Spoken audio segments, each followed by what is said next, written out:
Hello everyone, this is part 8 of What If Naruto Was Adopted by Kakashi, and I hope you guys enjoy this video and to like, to subscribe, and check out the playlist, to see more comment down below. Now let's start the intro.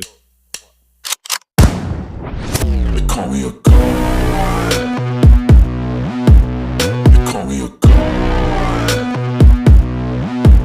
They call me a god. Kakashi had just left Naruto and ran a hand through his long silver hair. It had been a long night and he hoped he would be able to get some sleep since he had a meeting tomorrow with the other Jonins about the teams. He mentally shrugged. He could always sleep in. At any rate, there were some pluses to constantly being late and people expecting it. He was about to turn in when of course someone was at his door. He signed in irritation at who would come to their home in the dead of night and walked over and opened the door. There stood Anko of all people, which was a surprise for him. "Hey Kakashi," she stopped dead in mid-sentence as her eyes widened a bit. She at first thought she was at the wrong house because the person that opened the door was the most handsome man she had ever seen. His face was practically perfect, a strong chin, perfect lips, flawless skin that almost made her jealous, and even though one of his eyes were covered she could see someone that could make any woman's head turn. "Anko, what is it?" the man spoke. It was then that she realized that this was Kakashi. He had his mask down and she was seeing his face for the first time in years. She had finally seen it and she was totally taken aback by it. "Oh god, he's gorgeous. Why the hell does he keep that hidden away?" she thought as she struggled to speak something. "Oh god, pull yourself together, Anko. This is Kakashi, remember? Your friend and father to the brat. The guy reading those perverted books. Who had the best looks in Konoha. Snap out of it, damn it." Mask, she managed to get out. He looked at her confused and then his visible eye widened and he quickly went for his mask. He had forgotten to pull it up with his little heart-to-heart with Naruto. He saw the slight blush on her face as she was pulling herself together and he signed. This was why he kept it covered, although he never got what people saw in his face. It was just a face after all. "Is there any reason why you're here?" Anko asked and shook her head. "Oh right, I just wanted to know how Naruto was doing. I heard something went down with that bastard Mizuki." Kakashi sighed and let her walk inside. They sat on the couch as he told her everything that Naruto had gone through, including learning that he was adopted and of the fox. Anko by the end of it looked livid and ready to kill someone. She was pacing the floor muttering all kinds of sadistic and disturbing things. Kakashi was impressed with her knowledge of the human body and wondered if some of the things she said were actually physically possible. She was still in the middle of it when he heard more knocking on the door. He sighed and got up, checking his mask just to be sure, and found Guy there with Asuma and Kurenai. "I guess you all heard as well?" Kakashi asked, pretty much guessing from the serious looks on their faces, including Guy, and when he got serious you knew that he was taking the matter with a serious intent that was surprising. He let them in as they found Anko still muttering death threats. "How long has she been like that?" Asuma asked him. Kakashi shrugged. "She started on her and now it seems she's gone into the versus. I didn't know there were that many torture methods and curses that started with that letter. That's kind of impressive." Kakashi pretty much retold him their entire story, and by then Anko had calmed down enough to sit down again. "I can't believe that he would do that to children, no less." She finally finished her tirade. If there was one thing she couldn't stand was children being lied to and used, mainly because of her own experiences as a young genin. She didn't remember a lot, but she had looked up to her sensei and then he had placed the curse mark on her and threw her away, leaving her alone in the world. Naruto had become someone special to her, like almost a family member, and knowing how hurt he must be from everyone keeping that secret from him and not telling him had to hurt like hell. "Naruto will pull through. His fires of youth can never be undone," Guy nearly shouted, standing up and pointing to the sky. Everyone just sweat dropped at his antics and moved on. "At any rate, you think he'll be okay?" Asuma asked him. Kakashi sighed and slouched forward, feeling like a weight was put on his shoulders. He seriously hoped that he would be, but he knew that this was something that Naruto would be dealing with for a while now. He wished he didn't have to, but his son was growing up and with that he would have to deal with hardships. Hardships were part of a ninja's life, and if he didn't learn to deal with this now, then he wouldn't last long as a ninja. Anko saw the look on his face. After years of knowing him, she learned to read his face with the mask, and she felt sorry for him. She had seen how they were together and knew that Kakashi and Naruto were very close, given they were the only family that each other had. She felt jealous at times seeing how close a bond they had, and she couldn't remember having something like that in her life. But seeing him now, she saw how worried he was with him. So she got up and sat down next to him and placed a hand on his shoulder. He looked at her and she gave him a weak smile. Hey, you know the brat. He's a tough little kid and he'll pull through. Kakashi smiled under his mask and nodded, although Kurenai gave Anko a slight look wondering what prompted that and would ask her later. They stayed for a bit longer and eventually they had to make their leave. They all just wanted to check to make sure that Naruto was okay. The boy had a way of making friends and they all couldn't help but like the kid for various reasons. Kurenai was walking with Anko when she had finally had to ask a question. Okay, what was that back there? Huh? Anko asked confused. Don't, huh? Me? I mean what was that back there with Kakashi?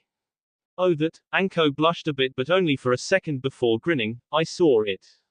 Saw what? It. What? Kurenai said getting very annoyed at the moment. Anko rolled her eyes. It.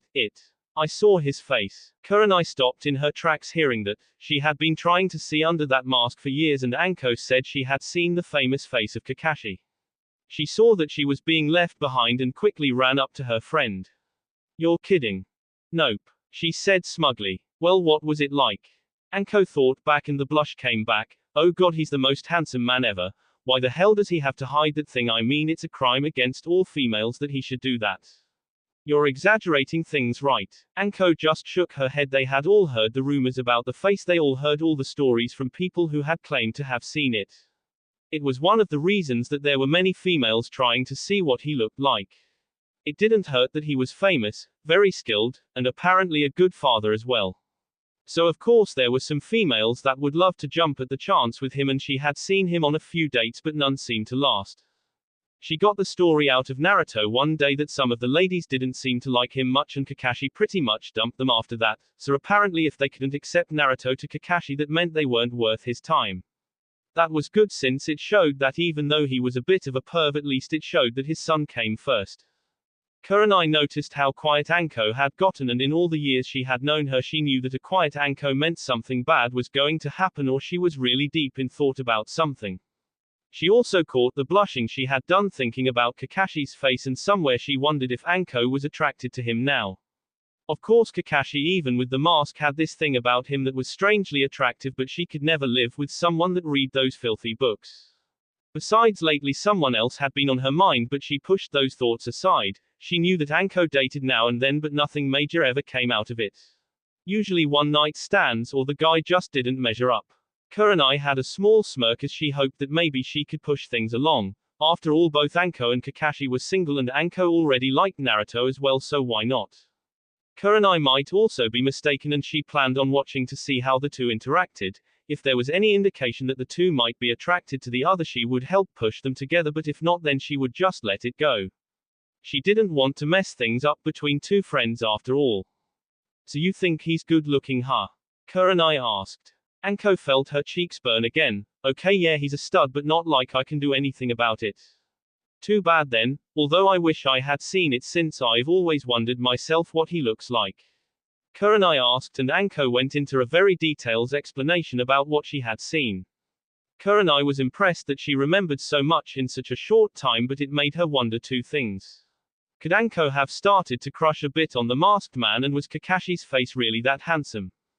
Hokage's office. The Jonin were gathered inside of the office of the Hokage as well as Iruka as he was now the only teacher for this year's graduates as he was the one responsible for telling the kids their teams and giving any helpful insight he could into the children. So far the meeting had been going well. They were discussing the kids and they were trying to form them into good teams. It wasn't until an hour later that Kakashi walked in with his book in his face of course. Everyone expected this since every team he had failed and they were either sent back or had quit being ninja altogether. Normally he just skipped this meeting and hardly ever came so it was a bit of a surprise to some that he even bothered to show up, but a few others knew that since his son was in this year's class he would come to the meeting this year. Most of the children were already picked and now it was down to Kurenai, Asuma and Kakashi to choose their own teams as well as a couple of other Jonins. Alright, before we go on there is something that the council wanted to be done, the Hokage side at this. The council never usually bothered with this but this year was a special case as the last of the Uchiha clan would be graduating and he needed to be trained when his bloodline showed itself and there was only one man left in their village who could teach Sasuke what he needed to know. A few on the council had even suggested that the boy be placed as a ninja without the standard test administered by the Jonin sensei. Of course the Hokage put that down as he would have to prove himself like any other ninja regardless of his clan name. Although the fact that Kakashi had failed everyone had a few on the council on edge and worried that he would fail Sasuke too, but Kakashi might be tough with his bell test, but it was a good test nonetheless. Kakashi, the council wants you to train the last Uchiha, so you get him, Sarutobi said to him. Kakashi thought about it. No, I don't think so, he's not my style. The silence in the office was deafening as the Hokage's pipe fell out of mouth. Kakashi, you can't refuse this, the council wants you to train him. I was under the impression we get to choose who our genins will be. If that's not the case, well, I don't really see him passing my test. He paused long enough to let the hidden threat of failing him outright hand in the air, at least just long enough for it to sink in. Or he could pass if I could team him up with a couple of students that could ensure his success. The Hokage had to smile a little at the little game that the masked man was playing. He was deliberately trying to stack the deck in his favor for some reason. He had an idea, but given the council would be very unhappy if Kakashi refused to train him or failed him as well. That just brought on too many unpleasant memories as it was. He might as well give the man what he wanted. Kakashi was good and he had never taken an interest in the selection of the genin before now, so he was curious as to what he had planned. Alright, who do you want to have him paired up with? Kakashi looked like he was thinking hard, but he had been planning this for weeks now as he grinned under his mask. He had a feeling that the council would make him train the Uchiha boy, and so he started to think up a plan. It was fairly simple really, but he had to come up with a few arguments and counter-arguments just to get his way. He was glad to see that the Hokage was playing along, and Kakashi had a feeling the old man knew a little about what he had planned, but Kakashi would bet a week's pay not all of it. Naruto Hatake and Sakura Haruno. What? Several voices rang out, as well as a few other shocked expressions. But you can't have Naruto, he's your kid, isn't there something against family in the same team? One of the ninjas asked. That's right, a kunoichi said with him. That's my offer, take it or leave it, Kakashi shrugged. A bit unfair, ain't it, Kakashi? Asuma asked with a smirk on his face. He had already liked the trio he had gotten, figuring that he could remake the solid team that their parents had been after all. But this sounded a little overkill in his books. You get the top 2 boys and the top scoring girl. That's hardly fair to the other teams, Kakashi, Kurenai stated to him. Are you two willing to give me someone in return then? Kakashi asked them, and both of them shared a look with each other. Kurenai had a solid team that was going to be great for tracking and stealth missions. With the bugs of Shino Aburame, he could track as well as be very dangerous in battle. The same could be said for Kiba Inuzuka and his dog. With Hinata Hyuga, she got the power of her eyes, and together they made a very specialized team. She could let Hinata go, but in all honesty she had met the shy girl through Naruto a few times, and the young girl needed a mother figure in her life as well as someone to help her out. The 2 boys she might be able to offer one, but it would throw things off, and she got the feeling that Kakashi was only willing to trade Sakura. Although the girl from the reports might be good for Genjutsu, a team with 2 girls and 1 boy was usually a very odd mix. She sighed, knowing that any trade would weaken what she had planned for her team. Asuma was pretty much on the same train of thought. He didn't want to give up any of his 3 that he got either. Kakashi, this is highly unorthodox, you realize this? The third asked of him. Kakashi nodded. I know, but I have my reasons. You see, I've had numerous kids try out and all fail. Some had one that had talent while the others didn't have any, or something akin to that. Now here we have a team of 3 of the top students, and I ask you, if any team can pass my test, what better team than those 3? He asked the room, and although many weren't happy, he could see that a few found some logic in that.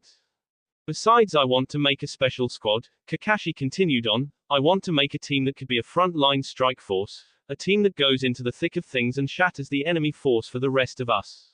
A team that can go in, get the job done, and get back out alive. The third was interested in that those types of teams were rare. In fact, the last team that had been like that was the legendary trio the Sannin, made up of his former students. They had been an awesome force before they had been shattered apart. One went to the side of darkness for power, the other lost her will of fire with the deaths of the 2 closest to her, and the last seemed lost with no direction anymore. It was sad what had happened to his students, but when they had been together they had been a legendary team that could not be beaten. He looked at Kakashi, wondering if he could remake such a team. They were at peace, but he knew that war would one day come again. Although he didn't want to live long enough to see it happen again, he had lost much in that time, and he didn't want to see his people suffer through that again. But if war did happen, a new trio such as that would be needed. He gave it much thought before raising his eyes to Kakashi's. Very well, you have your team Kakashi, but I expect great things from them, he told the smiling Jonin. Naruto went to see Hinata today. They had the day off, so he wanted to see how she was doing. At least that was the plan. He just kept walking around and around the outside of the compound, since every time he tried to get close to the entrance he couldn't bring himself to enter. So he just kept circling the place over and over again. He just didn't know if he could face Hinata or her family. He stopped and sighed, wondering what he should do. He wanted to see her, but he was afraid of seeing her as well. Damn it, why do things have to be so hard? He thought to himself. I mean, first I find out about a stupid demon stuck in my gut, that I had another dad and mom, that it was that father that put this thing inside of me, and I might have just pissed off my best friend's family by putting her in danger. I either have the worst luck in the world or I'm cursed. He looked up to see the faces of the past Hokages on the mountain and looked at the face of the fourth. He had always been fascinated by that one for some reason, and he guessed now he knew why. He had been thinking about this all the time, how many people knew who his father really was, who knew about the demon within him, all the lies and half-truths that people told him his entire life. It was hard to know what was real and what had just been an illusion. Are you going in or not, Naruto? He jumped at the voice that sounded slightly annoyed and jumped to see Neji there on the wall sitting down looking at him. How long have you been there? Naruto demanded. I've been watching you with my eyes for at least 4 walks around the compound, and so before I got dizzy I decided to see why you haven't come in to see my cousin, since I know that's why you're here. Neji replied to him. Naruto cast his eyes down to the ground. I wasn't sure I would still be welcomed. I mean, aren't you pissed about what happened? Neji of course heard the story from his father, and he had talked to Hinata about events to see what had happened. He was a bit disappointed that Hinata and Naruto would do something so foolish and would have fallen for that, but they were both just out to please their parents. Neji had been guilty of that himself from time to time. He supposed it was something all children tried to do at some point to please their parents. Naruto, you made a mistake, but did you learn from it? Neji asked him from his place on the wall. Naruto scratched the back of his head. Yeah, don't trust adults. Neji's mouth actually quirked a little, trying a bit of a smile at that, but remained serious. At any rate, all you can do is learn, and Hinata is worried about you, so you better go and see her. Naruto watched him leave, and he guessed he shouldn't worry Hinata, and he was about to move when he stopped himself. Okay. 5 more minutes and then I'll go. While Naruto was gathering up his courage, Hinata was in her room staring at her ceiling. She had been feeling pretty low lately, and there were a few reasons for it. She placed a hand on her throat where it still hurt a bit from the bruises from Mizuki's hold on her. She felt pathetic that she hadn't even fought back, but it had been the first life and death situation that she had been in. Well, that wasn't entirely true. She still had vague memories of her kidnapping attempt, but as a ninja this had been her first life and death fight, and she froze. She had panicked and lost consciousness as well. She didn't know how, but Naruto had saved her life again. She wished she could have helped and not have been such a burden to him. She wanted to be stronger, but she couldn't use any of the skills in that scroll. They were just too powerful, and she didn't have the chakra reserve to try and use it. She remembered a few of them and wrote them down when she woke up in her room. She might not be able to use them now, but with training she could master them when the time was right. Her father had been both worried for her and disappointed that she had tried something so foolish. All she wanted was to please him, and she had made him both a little distraught and disappointed again. She felt like she couldn't do anything right, and she was a failure as a Hyuga. She was supposed to take over the clan, and here she was failing to live up to her clan's way of excellence. She was just staring up at her ceiling, wishing that tomorrow would come earlier so she could get on her team and start missions to help her to make up for this. She was lost in thought when she heard something tap against her window. She looked and nearly gave a startled cry seeing Naruto there tapping on her window. She sat right up in bed quickly and looked at her door, glad to see it closed. The last thing she needed was her father to catch her with a boy in her room. That thought alone made her blush deep crimson. She quickly opened the window as he looked a little uncomfortable. Hey Hinata-chan, are you doing okay? Naruto mentally winced at how lame that sounded, but he honestly couldn't think of anything else to say to her at this point. I'm doing fine, she said back to him. Are you doing okay? Naruto put on one of his huge smiles, which somehow always seemed to translate through the mask somehow. Yeah, I'm fine. Although the truth was he was far from it, but he really didn't want to worry her about things. He was still dealing with some issues anyway, and he wasn't up to talking about it with someone about it at the moment. First he would deal with Hinata and then he would start to deal with that huge load that had been placed on him last night. Both looked away for a moment in silence, unsure what to say next, until they both couldn't stand it anymore, and at the exact same time they blurted out how sorry they were, and both looked at the other in confusion because they thought that they had been the one to blame, not the other. What do you mean sorry? I'm the one that made us do that stupid thing. Naruto spoke first, just because I wanted to show up Sasuke and you got hurt because of it and all the trouble as well. Not to mention I bet your dad is kind of pissed at me for putting you in danger like that. And no, it's not like that, she quickly told him. He's not angry, he knows that it was Mizuki's fault, but I'm just sorry that I couldn't help you. I just froze and I was useless. I thought I was stronger than that, but I'm just weak. You're not weak, he said to her, making her look up at him. You're one of the strongest people I know. You have one of the most caring and understanding people I know as well. You were just surprised, so was I. You did nothing wrong after all, he was a Chunin. But you were able to beat him. I got lucky, he said, hoping she would buy it. He didn't want her to feel like telling her he used one of the moves he got from the scroll. She seemed to be having enough troubles as it were. Anyway, I guess we both messed up, but that shouldn't stop us. We're ninjas now and we just have to learn from this and get better and stronger. Hinata smiled at his words. He always had a way of inspiring her and others. She wasn't sure why he had such an ability, but it was one of the reasons she cared for him so much. He also made her feel stronger and more confident as well. She was about to say something where there was a knock on her door. She jumped, and the sudden realization that Naruto had snuck into her room. She was in enough trouble, and if her father learned that she had boys sneaking into her room, even if this was totally innocent, it wouldn't look good. Naruto, you have to hide, she said quickly, blushing deeply as she pushed him into the closet. He didn't know what the big deal was. He had been in her room before, but then she explained it and his face grew a little red himself.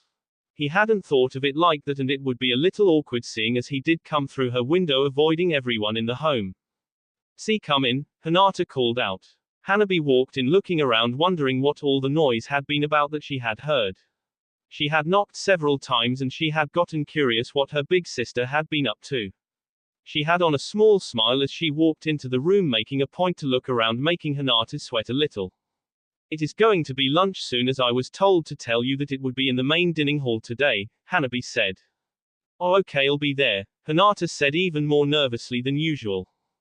Hanabi was about to exit the door when she stopped and smiled. Oh, and I hope you don't start hiding boys all the time, since I doubt the father would like them much and wouldn't like the idea of one of his daughters doing something inappropriate, right, Naruto-ni-san? There was a sudden sound of someone's face falling in the closet, and Hinata's mouth hung open like a fish by the time her little sister left the room, trying not to giggle at the reactions. It was the day that everyone was waiting for, the day the teams would be made known to them, and everyone was eager to get to the academy and see where they would be placed. Naruto, of course, was no exception, as he had blown through his kitchen, past his father without eating. Kakashi was so surprised that Naruto had actually skipped breakfast, but he figured he was going to stop by the ramen stand first. Normally he wouldn't let him, but it was a special day after all. Turns out that was exactly where he went, and after that he went over to Hinata's to walk her to school like normal. He was still a little uneasy about walking into her place, but so far no one seemed to be glaring at him, although Hanabi kept grinning at the two of them, making both of them uncomfortable. So they were on their way to school, with Naruto talking the entire time on what possible teams they would be put on. And Naruto-kun, do you think we'll be put onto the same team? She asked him. She was hoping that they would be, since that meant she would get to see him all the time and go on missions together. She always had her own little dreams of the both of them working together on missions, and of course most of those dreams ended with them alone together sharing a moment. One that she really remembered was one where they had been older and were in a forest. They were tracking someone and they came to this beautiful grotto, and Naruto had taken her in his arms and told her how beautiful she was, and then he kissed her. She blushed a bit remembering those dreams, they were always her favorite. Naruto thought about it. He wouldn't mind having Hinata on his team. She was his first real friend he ever made, and he admired her skills. She was preferable over some of the others like Sasuke. He really hoped he wasn't on his team, since they could only stand each other for short periods anyway. I think that would be great, Hinata-chan. We would kick major ass, I just know it, he said happily, and she smiled at that. Then Naruto's face got a bit more serious as a thought hit him. They might not be put on a team after all, and if that happened he wouldn't be able to see her every day like he had been. They would only get to see each other when they didn't have missions to run, and who knew how that would work out. Hinata-chan. Why yes. What if we're not on the same team?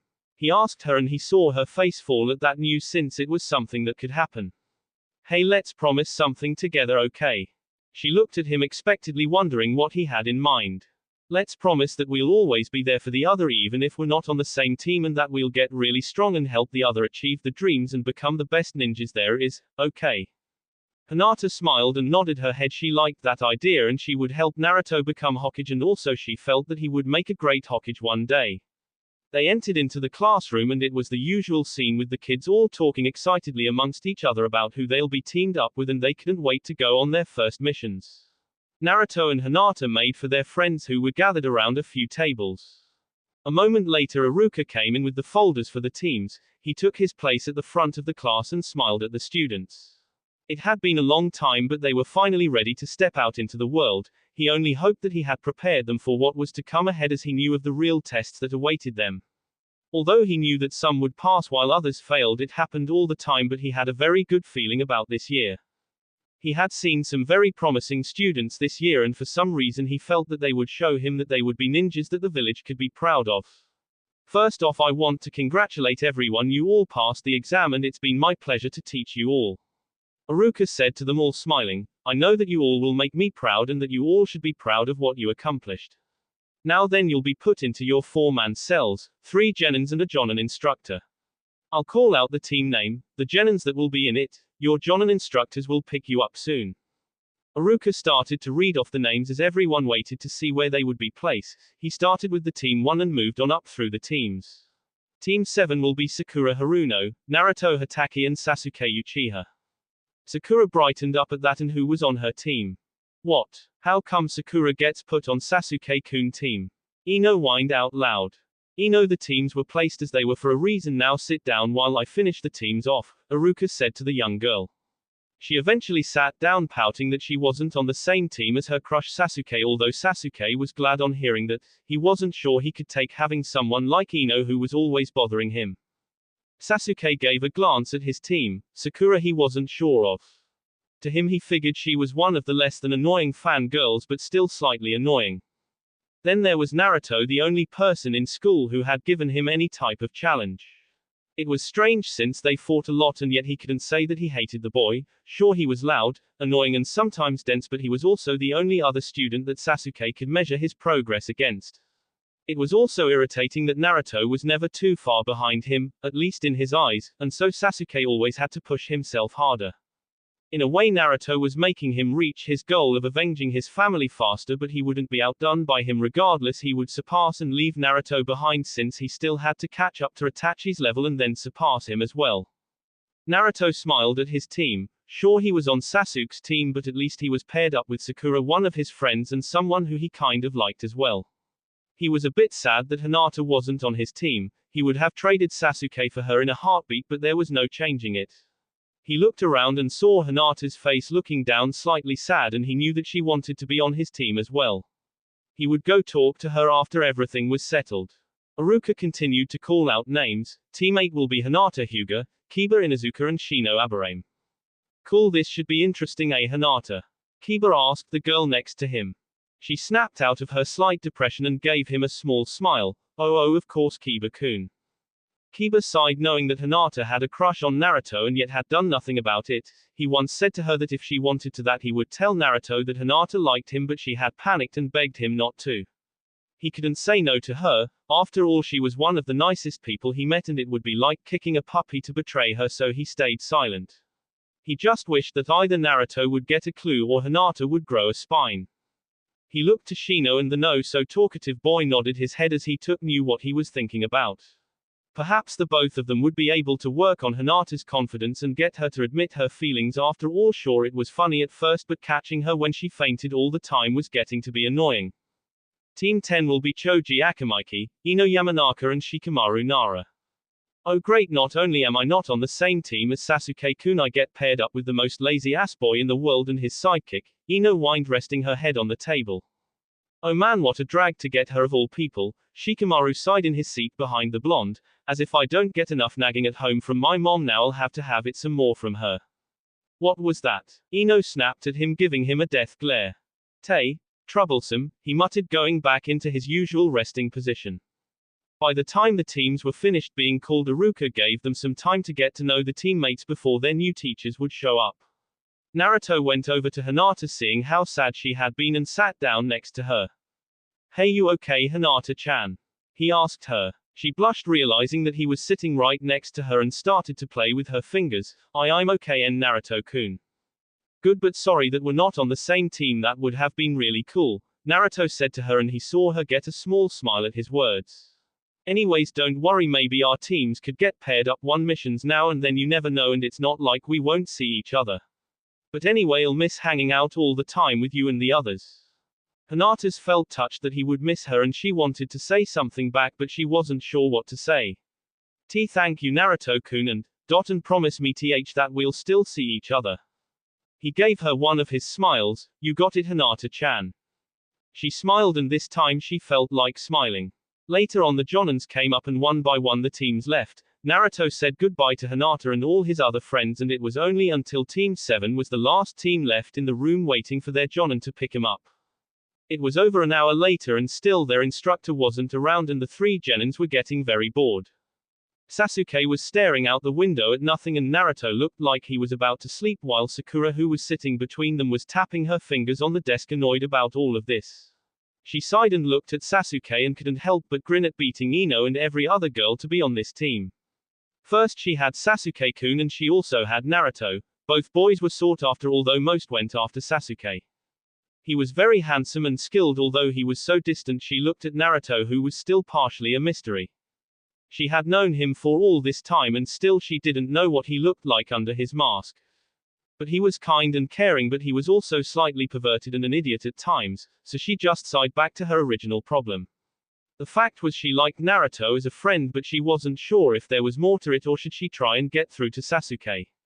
She had talked to her mother, which turned out to be no help at all. She couldn't talk to Ino, as she would just tell her to go after Naruto so she could have Sasuke to herself, and Hinata would say go after Sasuke for other reasons. She went back to looking at Sasuke and was about to ask him what he was thinking when suddenly there was loud repeating banging sounds. Both young teens jumped and looked at Naruto, who was banging his head against the desk, muttering to himself. I can't believe it. Why? Isn't it against the rules? I mean, it's cool, but it's also not cool. Oh man, why did it have to be him? We're never going to get anything done now. I can't get away with anything anymore. Why? Naruto kept saying over and over, banging his head on the desk. Naruto, stop that. Sakura yelled at him, afraid that he might hurt himself, and not to mention he might damage the desk. Naruto, what the hell is your problem? Sasuke asked him, annoyed by his behavior.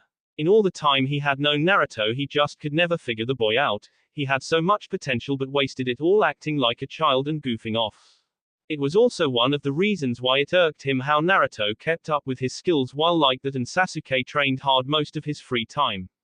He needed to be stronger, and although he never said it, Naruto had always pushed him to newer limits. It was the only reason the blonde-masked idiot was a rival for him. In their sparring matches, Naruto would always use some wild and unpredictable style that seemed at times polished skill, or just wild movements that had no finesse to them at all. He actually secretly enjoyed those matches because Naruto always changed things up and it never got bored, unlike the others. Kiba was all power and kept coming at him head-on with brute strength. Shikamaru had never been a challenge. Choji had strength but didn't have the speed like Kiba did, so he was even less of a challenge. Everyone in the class never made him work with the exception of Naruto. After all the years, all the challenges and all the insults, he still didn't know what it was about Naruto that made him so strong. He just couldn't figure it out, but since they were on the same team now, maybe he would finally find out. The only thing that was a bit annoying was Sakura. She was one of the fangirls, but at least she seemed a bit more milder than the others, like that loud blonde friend of hers. Every time that blonde shouted out, Sasuke-kun, he shivered inside. Why couldn't these girls take a hint and see he wasn't interested in fangirls? He needed a real woman in his life, someone to help him rebuild the clan back, and someone he could at least respect.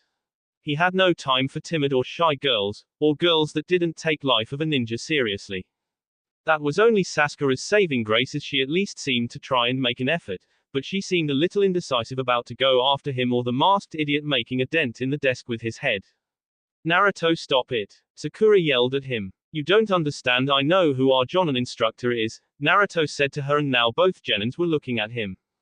Who? Sasuke asked him. Well, since all the others are taken, there is only one left that would be this late, Naruto sighed, hanging his head. Well then who? Sakura asked him anxiously. It was at that moment that the door slid open and a masked man with long silver hair and only one eye visible popped his head in. He gave a smile behind his mask that left his visible eye closed. Yo. Sorry I'm late, but I had to help a lost dog finds its owner. So why don't you all meet me up on the roof so we can get to know each other better? With that, Kakashi left as there was a moment of silence which was soon broken by a loud thunk as Naruto's head once more hit the desk. He knew that his dad would never be on time, and that was just one of those little excuses he used all the time. It wasn't that he didn't mind his dad being here, it was kind of awesome actually, but that just meant that he would have to get used to his dad's more unique nature full time. He hated waiting around, and now he would have to do it all the time with him teaching them. Naruto wasn't that. Sakura trailed off, knowing full well who Naruto's father was. After all, she as well as the others had gone over to the Hokage home many times. Yeah, that's my dad, Naruto sighed, picking himself up and going to the door. Sakura followed as Sasuke walked with them with his hands in his pockets, looking like he was bored, although he was slightly interested to know just how did Naruto's father got to be their Jonin. Sasuke had never met Naruto's family, although he heard the stories, but he was wondering if the Hokage family had some type of thing with masks and wild spiky hair. They made it to the roof and the three sat down across from their new sensei as he was leaning up against the railing. Kakashi looked at the three students and for a moment he was taken back to his own Genin days. It was kind of strong to see how history repeated itself. He could already see Sasuke as the serious one in the group like he had been. That would be something that he would have to work on with the boy. Seeing Sasuke brought back memories of his own youth, and Kakashi really wished he hadn't been so serious all the time. He could have had a lot more fun and a better childhood. He mentally shrugged that off. You couldn't change the past, so it was best to learn from it, he figured. Next he looked at Naruto, and he already knew that his son would be the Obito of this group. He was actually glad for that, since it would help balance things out and keep things interesting. Although unlike Obito, at least Naruto had a good work ethic and always liked to train and learn more practical ninja skills. Sometimes he was like a sponge with that, especially with ninjutsu. He had met Sakura a few times but didn't really know that much of her. He had seen her fiery temper a few times and her calm manner as well. She was like Rin, only she seemed a little less secure about herself, so that was something he hoped to help her with. Not to mention from her file she had book smarts and very intelligent, but her other skills were just basic.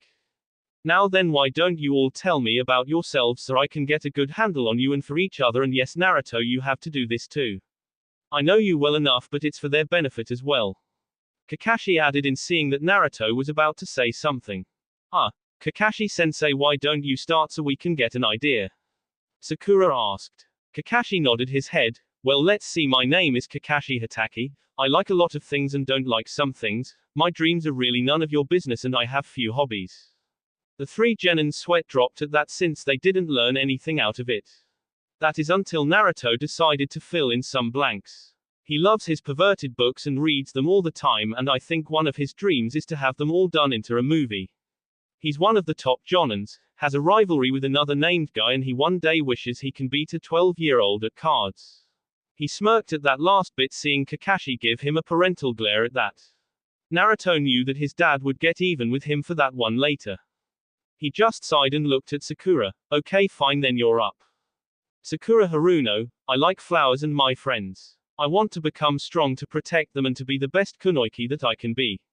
And as for dreams, well, I kind of like. She trailed off as she was sitting between Naruto and Sasuke, and her eyes darted between both boys as she blushed. Kakashi had to chuckle at that. Alright emo boy, you're up, Kakashi said to Sasuke. His eyebrow twitched at being called that, but Sasuke remained serious. I don't like much other than training and getting stronger. I hate those stupid fangirls who, instead of focusing on being a ninja, act like this is a stupid game. I don't have a dream, but I do have an ambition, and that's to restore my clan to its former glory and to kill a certain someone. Kakashi knew who that person was, and he honestly couldn't blame the boy. His own older brother, someone he had looked up to, had killed his entire family, leaving him alone in the world. Kakashi didn't know the details, although he had seen the bodies. He had been there on the cleanup and it hadn't been pretty. So many dead, and even the non-ninjas and the children had been slaughtered. For a young child to be witness to it obviously had left deep scars on the young boy. Is it my turn yet, Dad? Naruto yelled out. Yes, but while we're on the clock I expect some respect, Naruto, Kakashi warned him, and Naruto nodded his head. Naruto Hatake, I like ramen, training my friends, and I'd do anything to protect those close to me. I hate bullies and people who think they're better than everyone else, and my dream is to be the greatest Hokage of all time. Kakashi I smiled at that. He had heard it all the same, but Naruto always seemed to get really excited about it just the same. After that he felt that he knew enough about them, anything more he could learn over time as he got to see underneath with them. Okay then, now that's out of the way, it's time for me to tell you about the real Genin test, Kakashi grinned. Oh crap, I forgot about that. Naruto yelled out, clutching his head. Given that his dad had told him about how there was a real test after a Genin was graduated and if they failed they were sent back. He had been so focused on passing the academy that it slipped his mind. And now he was very worried that his father was giving the test to them. What test? Sasuke asked. Basically the test you did was just to see if you could become Genin. To see if you're truly ready to be Genin you have to pass the test of your Jonin instructor.